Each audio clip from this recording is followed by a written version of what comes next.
Unit 5, Lesson 5, First Differences. So this is going to be a really quick lesson. So this is another way that we can determine what the relationship is in a linear system. So it's called first differences, and basically what you're doing is you're seeing how y changes in terms of x. So first differences are between consecutive y values where the x values are evenly spaced. And if the number that you get for your first differences is all the same, then what happens is that it tells you what the slope is. So let me do an example with you. Okay, so we've got our first table here. So at, oops daisy, x is equal to 0, y is equal to 0. So I know that this is a direct variation because it goes from, it starts at 0 and 0. And then what I want to do is just figure out how my y is changing. So 2 take away 0 is 2. 4 take away 2 is 2.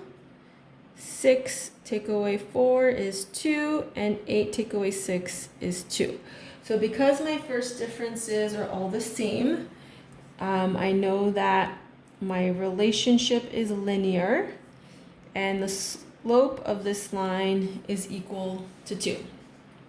If we take a look at another example here, so we've got our first differences, our x's are increasing by 1, so we want to see how it's affecting how our y is changing.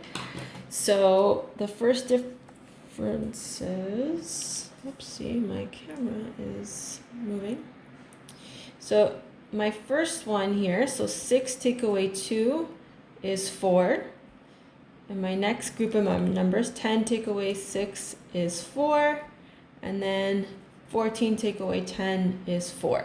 So because these numbers are the same,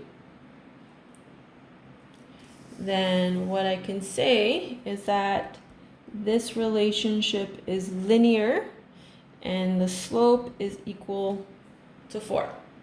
If we take a look at our next one, so -1 take away -4 is 3. -1 take away 1 is 2. And then 4 take away 1 is 3. So you can see the numbers are going 3, 2, and 3. So the numbers are changing. So therefore, this is a non-linear relationship. Okay, so that concludes lesson 5. Please work on the worksheet entitled First Differences.